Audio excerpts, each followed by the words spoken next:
Hello, friends. Welcome back to Panel Chewing Pick of the Week, the weekly semi-weekly, as it were lately, comic book podcast where we discuss all the books we pulled for the week, and we also we end the show with our favorite book of the week, and after that we get into our group read, which is the Frank Miller run on Daredevil, and we picked that because it is available on Libby and Hoopla.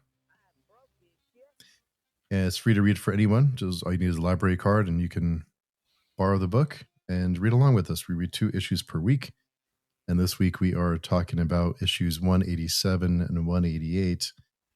After we finish this volume of Frank Miller's Daredevil, we will be moving to the Grant Morrison run on Batman, which is also available on Libby and Hoopla. So we invite you to read along with us. And with all that said, Jarrod, how is it going? It's going okay there, Steve. Sometimes life gets in the way, and we have to deal with those things, and then we come back and do what we love. Yeah, life does indeed get in the way quite a bit. So, but yeah. So But I had a question for you this week, and that was what keeps you going with these podcasts and with these these formats that we're doing that don't pay the rent.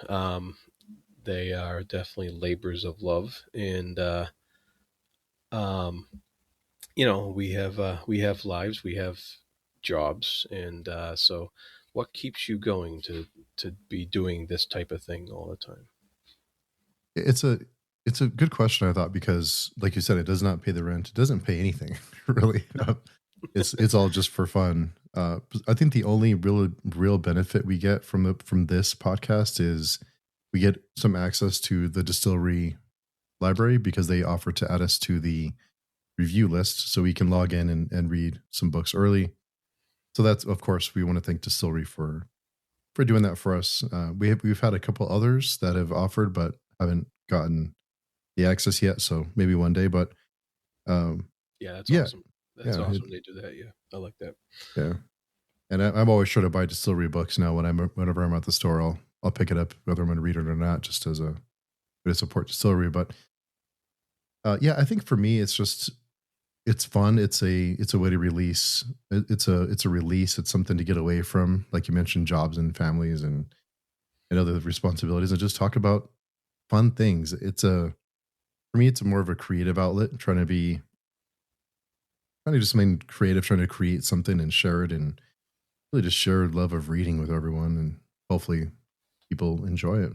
But what about you?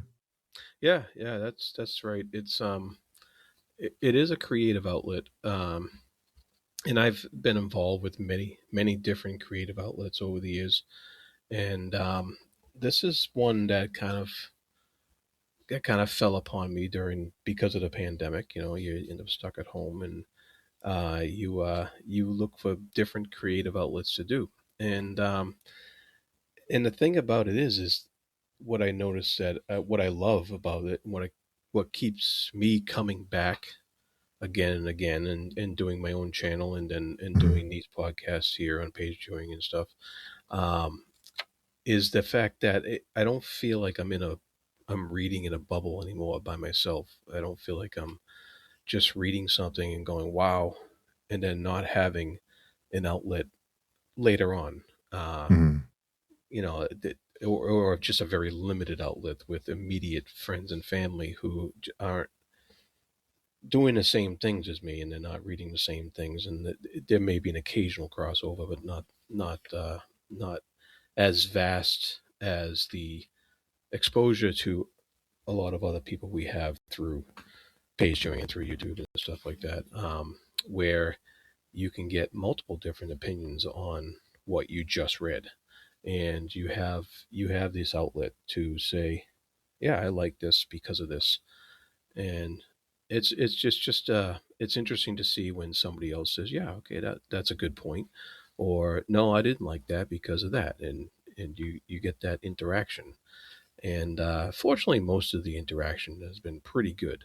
Mhm. I would say 99% of it is really outstanding, and you find a lot of other intelligent people who like the stuff that you like, and so that's kind of what keeps me going is that interaction, that feedback, and that and making it more exciting to want to read more stuff, Mhm. to give my own interaction to other people too. Yeah. Yeah, Yeah. And I hope that, because I consider ourselves very lucky to have the group that we have and be able to do things like this because a lot of people don't have that.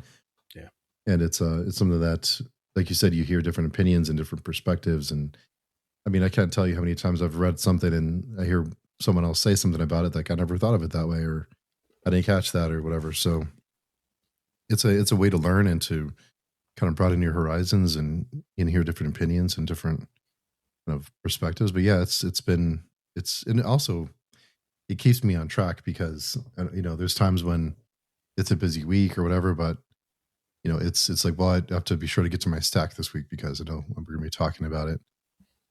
It's a good thing because it makes me go and make sure that I finish the pages I need to finish or whatever. And some weeks are harder than others, but really it's a good way to kind of stay on track. And also, I think during doing the podcast has helped just everyday interactions, just talking and explaining things and just you know ways to speak and ways to communicate. I think is it's been helpful in that sense too. yeah. And I think it also makes me more engaged with the material Mhm. as well. Like if we could, we watch the we've been watching the Oscar winning movies on the Oscar project since 1960, and sure, I could just go off and watch those movies on my own. But when you're doing it with that kind of a engagement and that kind of a schedule, I'm getting a lot more out of these movies than I would Mhm. normally would, and I think that's part of it as well. Is Mhm. you get that engagement, you start paying attention to things that you may not have paid attention to before, and I think that enriches the experience, and like you said, learning from it all is key. It's a side effect of it, um, but it's a great side effect Mhm. of all this engagement is that learning stuff about the world and about yourself. Yeah, yeah, you do learn a lot about yourself and kind of ways that you see things and yeah, you pay more attention to we watch the Oscars movies and we read a lot of books together, so with all the distractions in the world, it's nice to kind of helps you focus, and there's always some kind of something distracting you from everything these days. So it's nice to have that, kind of more in I don't want to say deep, but more in depth analysis and conversation about things. And it's fun to do this kind of I mean it's fun to meet up and to do these things and it makes my life it enriches my life and it's something that I hope to do for as long as I possibly can. So Yeah, it's just, it's fun. It keeps me going and it's also, helps it's an escape from everything else. It's almost like a stress reliever. yeah, yeah. Very good. Oh, yeah, great question though. So I know there's a million different podcasts out there. And so we want to thank everyone who listens and, thank everyone who interacts when you do and when you feel like it. So thank you for taking, time out of your day to listen to us talk about comic books and movies and books and whatever else. So we appreciate you.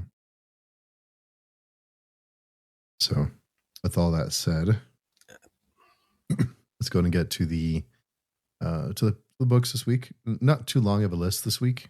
Like Jared had mentioned, it was a busy week with other things to take care of. So not as long of a list as normal, but we'll have a a bigger episode next week, kind of play catch up. So the first one for me is Assorted Crisis Events number 8. It's of course by Image Comics. This is in this book. If you're listening to the podcast, I'm sure you've heard us talk about it before. Time is having a crisis, and this is the kind of the people dealing with this crisis, this time these time fluctuations and weird things happening to normal people. And this issue was an extremely creative way to tell a story, and it uses the comic book medium to ways, the layouts and everything to tell the story in very innovative ways. And I know that Assorted Crisis Events has done this before. It's used comics, it's used the format to tell a story, but in this issue in particular, it weaves in comic books into the narrative. So it uses it as a way. It's almost like another level of using the medium to tell the story and to interact that with the characters. This one, it got. I felt like this issue. It reminded me a little bit of Ice Cream Man. There's been some Ice Cream Man issues that it discusses comic books, and it uses comic books and comic book terms that creatives the creative side uses to tell a story and to kind of play with that. And this one, I think it went a little bit inside baseball, like too inside baseball. It went a little bit too far with it to where the creative, like the people who create books, will know what it is and they'll kind of get a chuckle out of it. But for those of us who don't know those terms, some of it was like it's kind of like when Stephen King puts himself in every book and every character is a writer. It's kind of like that. It kind of felt like, okay, I get it. But it did a really good job of breaking the fourth wall and of conveying the helplessness and grief that we all feel at times. And so in that sense, it was very impactful. And it's another, of course, heartbreaking story.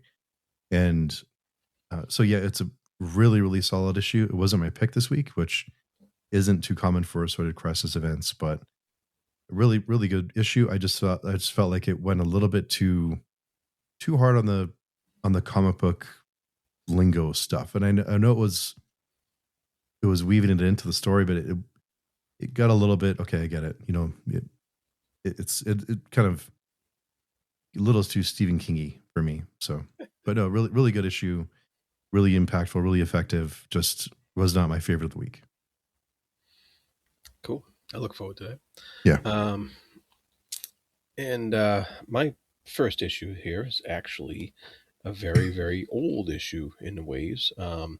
DC decided to reprint the very first issue of New Gods #1 from 1970 Hmm. by the King Jack Kirby, and this was a new facsimile edition of that original comic from 1970. And of course I got this because I had just finished last year the latest New Gods run on by DC Comics, and the 12 issue series that I really really enjoyed. It was one of my top series last year, and so I was like, oh, let me check out, what the source material basically of all that was, and what Jack Kirby created. And I gotta say, I was pleasantly surprised by how much I enjoyed this old comic. Hmm. And everybody always praises Jack Kirby for his artwork and stuff like that, and it's well deserved. It is, it definitely is of the times, I think, but I also think that Kirby was a little bit ahead of his peers during these times, during the late '60s and early '70s. And so I think the artwork's very good. Um, he draws people with those with those 1960s hairdos, which is kind of weird, um, but but overall the artwork's really really cool. It's really good, and the I just like how Kirby he this is like all new. Nobody's ever seen these characters before. Nobody knows who they are, but he manages to introduce Orion and the new gods, the High Father and Light Ray and all these other new god characters, and he manages to do it where you just get a sense of who they are in very very little time. Um, and he tells this. epic, huge epic story in just one issue where a ton of stuff happens, Hmm. and it's all like big and overwhelmingly epic, and and then it ends with Darkseid, and Orion's gonna face off against him already. Like it's like that fast, and I was really pleasantly surprised and taken it aback at how enjoyable it was. I just thought Hmm. it was going to be a boring old comic, and it actually was really fun. Oh. So I enjoyed it. I hope they do more of these facsimile editions. I don't know if they're going to do a number two or not. I think they just kind of pick and choose what old classics they want. But I don't know. I may have to look into the at least the first Jack Kirby run of the New Gods and see if it's on Libya Hoopla or something, Oh yeah. and see if I can look it up because it was pretty fantastic actually. Yeah. Did you notice any parallels between that original book and the series you finished last year, the newer one? Um, there was some similar themes. It was different in that this is the beginning of the New Gods, and it seemed like Orion going off to fight Darkseid was a new thing. Whereas in the latest, the more recent series, it was, um, the more recent series was basically the end of what Jack Kirby set up Hmm. in a beginning of something else, like even a newer era. So it it it had the sense of what Jack Kirby was hinting at ended before, and the New Gods coming in. The new series last year was the New Gods ending and something else coming in. So it had that similar theme going on, but definitely with different characters and stuff. So it's pretty cool. Hmm. That's cool. Yeah. I'm always wary of those facsimile covers because something shiny. So, Yeah. but yeah, it's good. Glad it was a good book at least.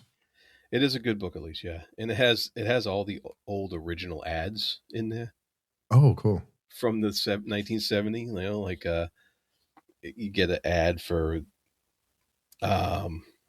I don't know, these old records, big ball records, and a model command module model spaceship Oh, model. It's oh, kind of funny. X-ray glasses and stuff. Yeah, yeah, Yeah, that stuff.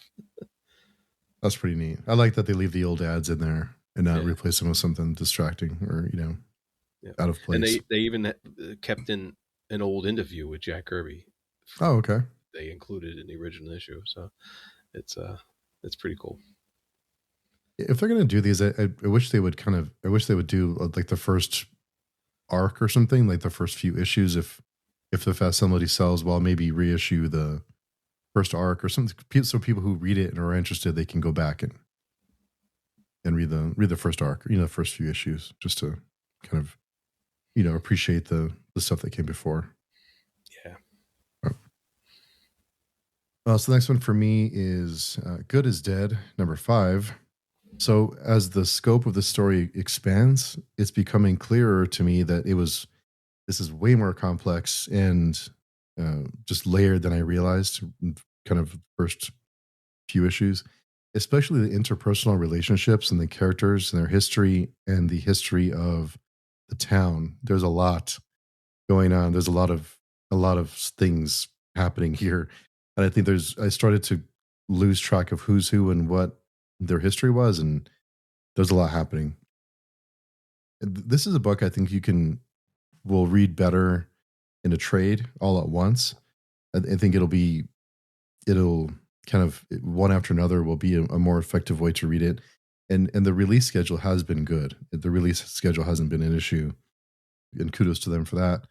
But I think having it all together will be a better experience. And I'm gonna have to go back and reread the first few issues before the next one, which is the final issue, just to get kind of a feel for who's who and everyone's histories and who's kind of fooling who and who's trying to, there's a lot happening. And there is a high body count in this one, and I expect the last issue to be a bloodbath. So it's going to be, it should be interesting to see how all this wraps up. And I have complete faith in the Latham's. I'm a huge fan of their work. So, David and Maria Lapham, they're fantastic. I think they can pull these stories off. So I'm not too concerned with the complexity of it because I know that they'll pull it together. So looking to see how this wraps out. Looking forward to that one. Yeah, that's a good one. Next one for me is The Liquidator #3. This is by Mad Cave Studios. And while the first two, I really like the first two issues. Issue 3 was a little bit of a letdown. I still appreciate what they're doing. The characters in this one felt off to me. They felt like they just, something felt weird. They weren't consistent with the characters. So the premise of the story, and I'll try and leave this as spoiler free as possible, is that there's a book that is taken back in time that people read it before it was written. So that this book goes back in time and it affects people as they read this book from a different time period. So I think that's a neat kind of something to explore and analyze. But time travel stories can be hard to juggle all the different threads and how this works and that works. So I still enjoy the series. It's just this issue just wasn't quite my favorite.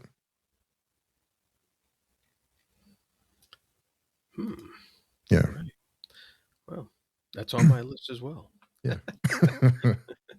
And the last one before our picks, which is Terabytes #4. This is by Mad Cave Studios.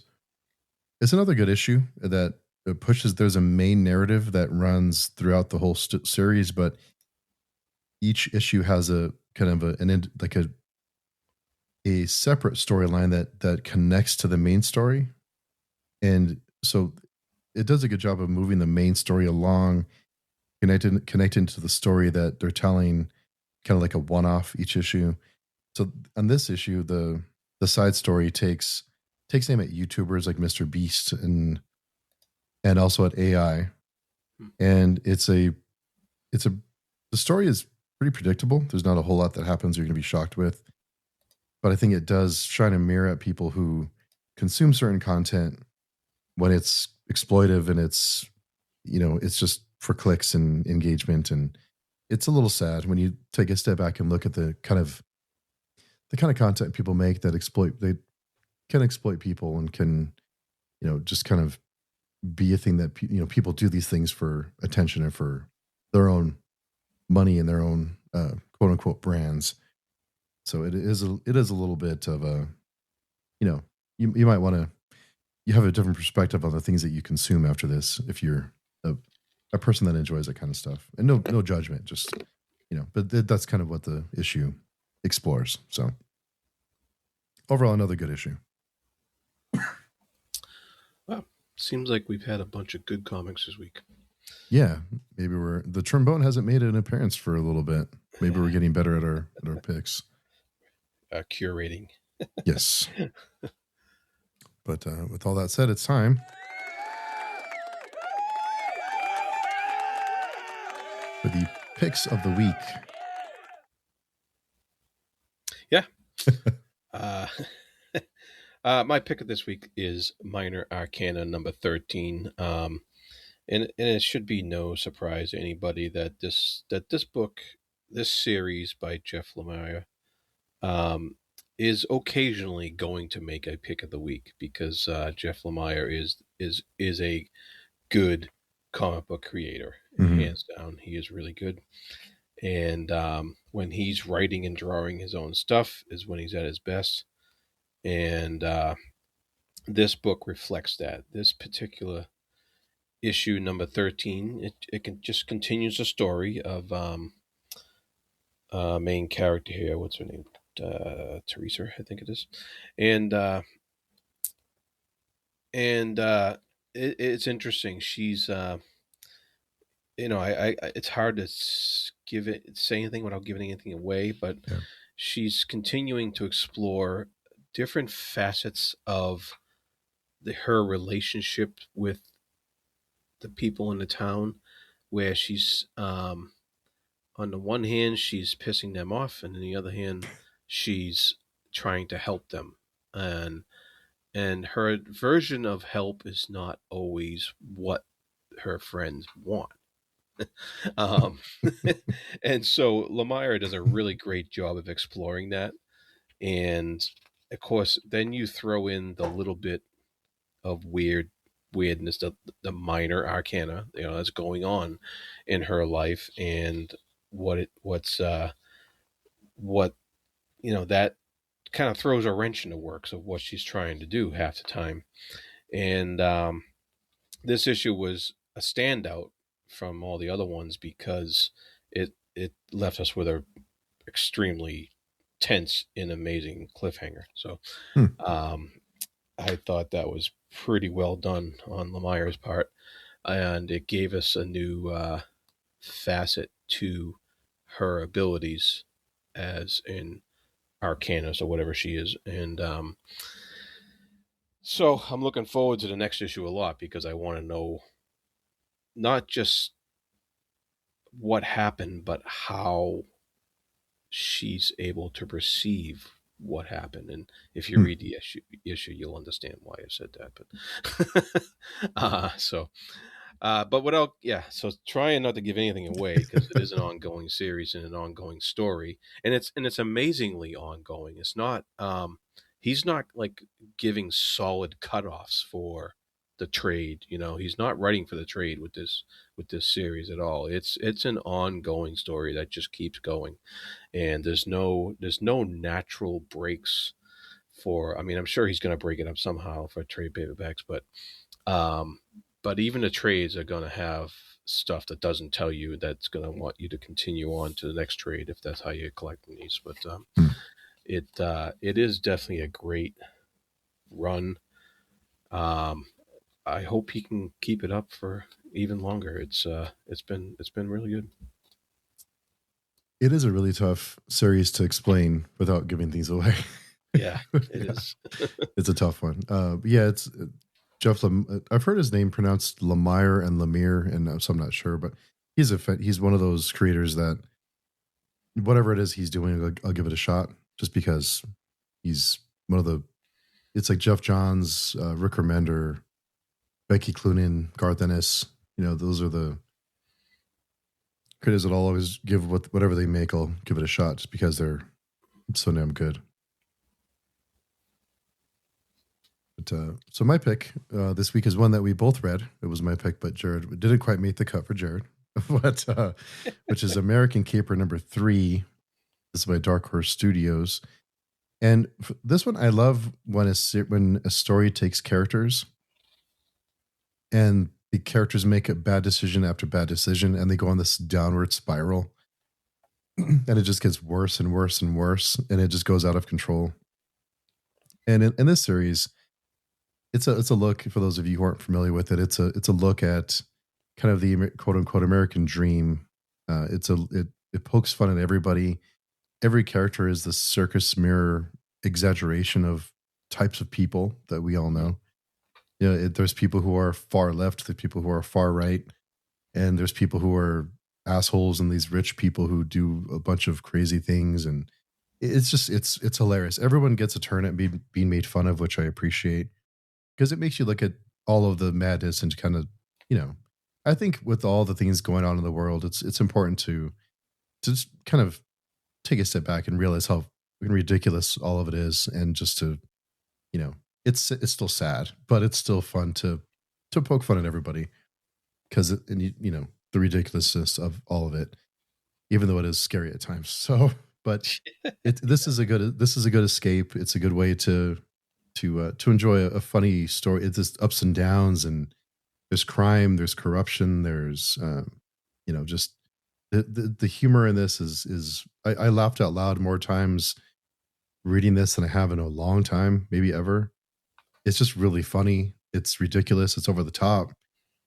It's just a good time. It was just I enjoyed it. It was the best time I had reading a book this week, and that's why it's my pick. But what about you, Jared? Yeah, yeah, it was a good time.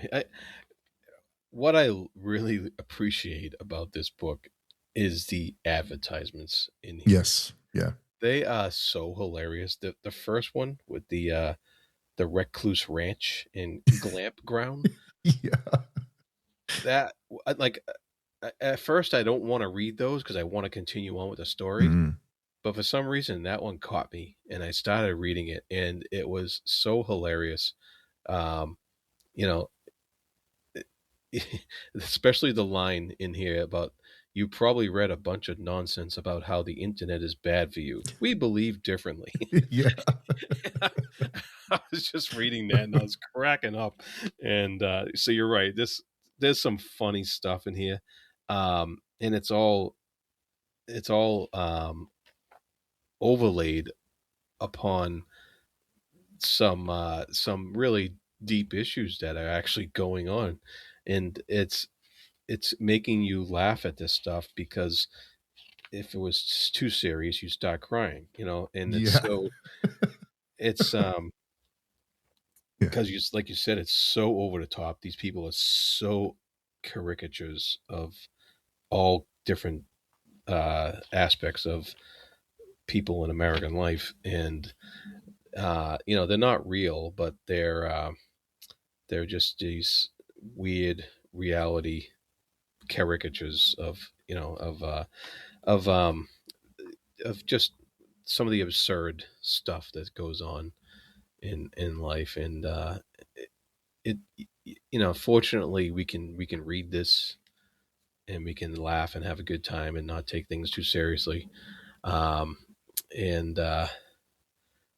but deep down there's a message in here. There's a Oh yeah. message deep down, and there's and these guys, these writers, Hauser and Laszlo and Lapham as well, they're saying something, and it's like they want you to pay attention, but they want you to first and foremost just laugh at all the absurdity, and uh so it's good. It's good comic. It's a the David Lapham. Maybe it's because I've read a lot of Lapham's work, but it's his. I feel like there's some influence here from his work, but if you've read David Lapham's work, it's a David Lapham, but it's with a humor cranked up to 11, and it because a lot of Lapham's work is more serious. Mm, It's like grief, and it's life, and it's like tragedy, and it can be very serious. This one is the exact opposite. It's still important. There's still things that they're saying, but it's yeah, hilarious. It's yeah, over the top, but yeah, it's great. yeah. Lapham has some humor in his solo work, Yeah, but it's a bit more on the like dark humor yeah, side. This is over the top, more style humor that's poking a lot of fun at a lot of things, yeah. and it's more blatant. It's more blatant type of Oh humor. yeah, yeah, So yeah. It was a fun time. I love the advertisement you mentioned.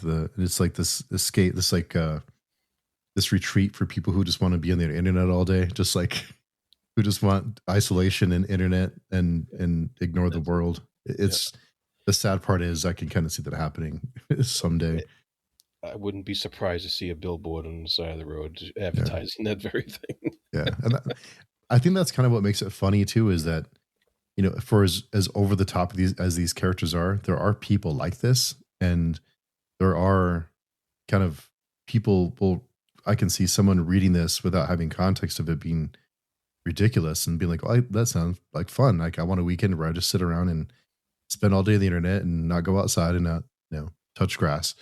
So I think that's what makes it funnier is that it's so over the top that it's like I can kind of see that happening too. And, I'm gonna start crying. yeah, Huh. yeah, Yeah. yeah. So with all that said, it is time for to discuss our group read, which is Daredevil the Frank Miller run in Daredevil, issues 187, 188. And of course, you can read this for free on Libby and Hoopla. So we invite you to read along with us. If you are not, if you are learning about this now and not wanting, too far behind, don't want to start now, get ready for the Grant Morrison run on Batman that is coming after we finish this volume of the Frank Miller run on Daredevil. So we have another few weeks. So if you'd like to kind of prepare for it, we'll have more information as we get closer. But before then, so these issues of Daredevil after the Punisher stuff, things seem very different. There's a different tone and just, I don't know. It's still fine. It just feels like a different book. Yeah, it's kind of weird how because it's still Miller writing it. Yeah, and he's still directing what the artwork's going to be, even if he's not actually drawing it himself. And like, I mean, to start off, the covers are still cool. Like the covers are really neat on these issues, and those are drawn by Miller. And you can tell he's directing his style for the artwork inside, but it is still drawn by Klaus Janson and not him. And he's doing the pencils, inks, and colors, all three, which is it's pretty good, but it's there's something about it that doesn't have that edge that we got. I think that attracted us to what Miller was doing on Daredevil. There's something just a little missing there, and I can't even put my finger on it really, because I want to I really wanted to like this more than I think I am, and it's not that I dislike it per se. It just doesn't have that oomph that we got with the Elektra storyline, and so I'm enjoying it, but I'm not blown away. Yeah, and and that's, I don't know, maybe it's partly the story's fault and partly something missing with the arc, because he's still throwing silly stuff in there. Yeah. You know? And that's the story. That's Miller's fault. So, he's got the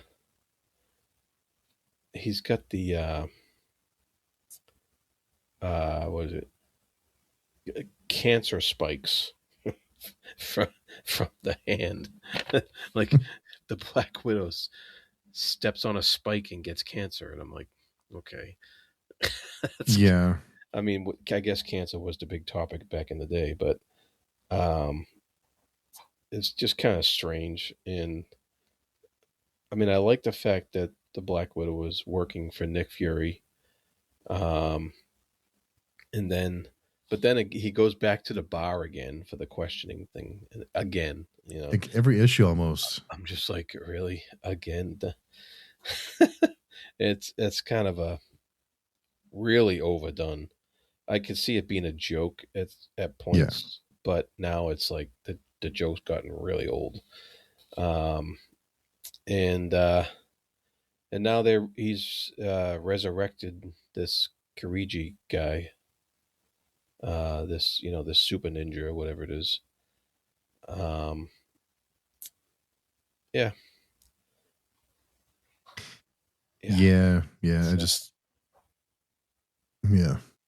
so the Black Widow stuff was okay. I just, like I said, it just feels, and the whole bar thing, if you are someone who hangs out at a bar who has this information, or at some point when Daredevil shows up every single day to beat someone's face and get information, you might want to change bar, like go somewhere else, or grab a 6-pack and go home. I don't know. It just a little. It was funny, and now it's just kind of okay. Like there's got to be other ways to get information, but So I mean, I don't know. It's fine. It just doesn't. I don't know. You definitely see I'm not sure if it's Miller's influence on the art or not, but the colors and the shading and the different sources of light, I think, are what Miller was doing. I'm not sure if that was the style that they both they're both doing, but Miller was heavy into that when he did the art on it. So maybe that was his kind of influence or direction. Yeah, yeah, and so part of the story here is that Daredevil's having problems with his senses. Mm-hmm. They're all messed up, and I did like one of the lines where he finally finds. It did make sense why he had to go to a bar to find Stick again. That did make sense to Yeah. me, but he did, and he found him, and um, he tells him, "I'm helpless," and Stick tells him, "No, you're stupid." Yeah. I thought that was kind of funny. Yeah, that was funny. I But don't mind Stick too much. I think I like the yeah, character. It's you know not interact yeah, that I but back like the and forth is character. cool. Yeah. I like the character. I don't like how Daredevil had to find him, but I like the character. Yeah. and um, and I didn't like uh, Matt admitting he was scared because Daredevil's supposed to be the man without fear. That's the byline. And so I was just like, okay, I don't know. I don't know. We'll see how this all plays out. It did end with an interesting cliffhanger.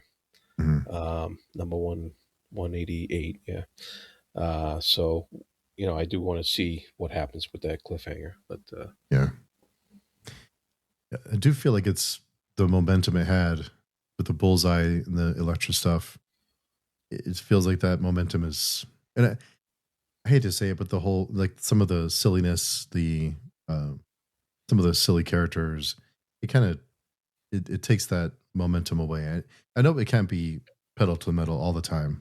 You have to have breaks, but I don't know. It just yeah, is, and like I said, it sounds like I'm, like you said, I'm still enjoying it. It's just not the level that the previous issues were. yeah, So, yeah, I think I'm glad we're going to switch over to the Morrison stuff after. I think this was I'm glad we are doing this one. yeah. We got we got let's see, 189 and 190, and then 191 and 219 left in this volume. Oh, okay. So 2 more weeks worth of this volume. Oh, nice. Okay. And yeah, Nice. See how it. We'll see how it wraps up here. Yeah, definitely. Well, cool. So, yeah, thanks everyone for hanging out with us. And so, in the meantime, before next time, Jared, where can people find you? You can find me at the Fantasy Thinker YouTube channel, and you can find me on the Page Chewing forums where we do the Oscar Project with film chewing and other read-alongs as well. Always something going on, for sure. Yes, you can find me on pagechewing.com. Come by and say hello. I know we mentioned, having the group that we have to read along with. If you're someone who wants to connect with other readers, we're a small group, but we're a friendly bunch. So come by and say hello if you are wanting to interact. So yeah, and so until next time, we hope everyone has a fantastic week, and we hope you find your pick of the week. Bye-bye.